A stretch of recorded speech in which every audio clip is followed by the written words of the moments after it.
Hi అండి, అందరికీ నమస్కారం. Welcome to my channel Souji thoughts. ఈరోజు కార్తీక పురాణం 21వ అధ్యాయం. పురంజయుడు కార్తీక ప్రభావం నెరుంగుట. ఈ విధముగా యుద్ధమునకు సిద్ధమై వచ్చిన పురంజయునకు కాంభోజాది భూపాలకులకు భయంకరమైన యుద్ధం జరిగింది. ఆ యుద్ధంలో రధికుడు రధికునితోనూ, అశ్వసైనికుడు అశ్వసైనికునితోనూ, గజ సైనికుడు గజ సైనికునితోనూ, పదాతులు పదాతి సైనికులతోనూ, మల్లులు మల్లయుద్ధ నిపుణులతోనూ, ఖడ్గ గద బాణ పరశువ మొదలగు ఆయుధాలు ధరించి వండోరుల ఢీకొనుచు, హూంకరించుకొనుచు, సింహనాదములు చేసుకొనుచు, సూరత్వ వీరత్వములను చూపుకొనుచు, బేరీ దుందుబులు వాయించుకొనుచు, శంఖములను పూరించుకొనుచు, ఉభయ సైన్యములను విజయకాంక్షులై పోరాడిరి. ఆ రణభూమిని ఎందు చూచినను విరిగిన రథపు గుట్టలు, తెగిన మొండెములు, తొండలు, తలలు, చేతులు, హాహాకారములతో దీనావస్థలో వివసిస్తున్న ఆక్రందనలు, పర్వతాల వలె పడియున్న ఏనుగుల గుర్రముల కళేభరాల దృశ్యములే. ఆ మహాయుద్ధమును వీరత్వమును చూపి చచ్చిపోయిన ప్రాణులను తీసుకువెళ్ళడానికి దేవదూతలు పుష్పక విమానంపై వచ్చిరి. అటువంటి భయంకరమైన యుద్ధము సూర్యాస్తమయం వరకు జరిగినది. కాంభోజాది భూపాలుర సైన్యం చాలా నష్టమైపోయెను.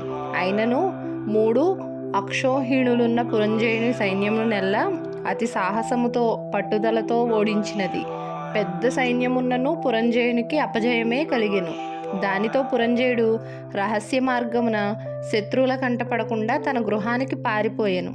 బలోపేతులైన శత్రురాజులు రాజ్యమును ఆక్రమించుకున్నారు. పురంజయుడు విచారముతో సిగ్గుతో దుఃఖించుచుండెను. ఆ సమయంలో వశిష్ఠులు వచ్చి పురంజయుని ఊరడించి, రాజా, మున్నొకసారి నీ వద్దకు వచ్చి తిని నీవు ధర్మాన్ని తప్పినావు. నీవు చేస్తున్న దురాచారాలకు అంతులేదు. ఇకనైనను సన్మార్గుడవై ఉండుమని హెచ్చరించి తిని. అప్పుడు నా మాట లానలేదు.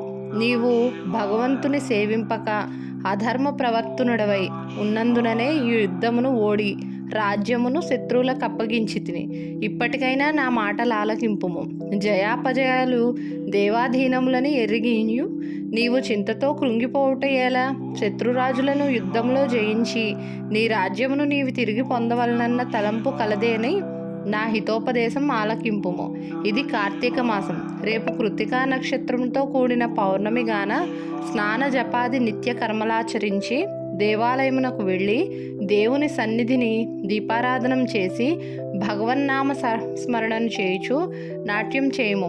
ఇట్లో అర్చించినచో నీకు పుత్ర సంతతి కలుగుతుంది. అంతేకాదు, శ్రీమన్నారాయణ్ణి సేవించట వలన శ్రీహరి మిక్కిలి సంతోషం ఉంది. నీ శత్రువులను దునుమాడుటకు నీకు చక్రాయుధము కూడా ప్రసాదించును. కనుక రేపు అట్లు చేసిన ఎడల పోగొట్టుకున్న రాజ్యమును తిరిగి పొందగలవు. నీవు అధర్మ ప్రవర్తనుడవై దుష్ట సహవాసం చేయుట చేత కదా నీకు అపజయం కలిగినది గానలెమ్ము. శ్రీహరి నీ మదిలో దలచి నేను తెలియజేసినట్లు చేయు అని హితోపదేశం చేసెను. అపవిత్ర పవిత్రవా నానా వస్తాన్ గతోపివ యస్మరేత్ పుండరీకాక్షం సబాహ్యభాంతర శుచి. ఇట్లు స్కాంద పురాణాంతర్గత వశిష్ఠ ప్రోక్త కార్తీక మహాత్మ్యమందలి 21వ 21వ రోజు పారాయణం సమాప్తం. ధన్యవాదాలు. వీడియో కనుక నచ్చితే లైక్ చేయండి, షేర్ చేయండి, కామెంట్ చేయండి. కొత్తగా చూస్తున్న వాళ్ళైతే సబ్స్క్రైబ్ చేసుకోండి.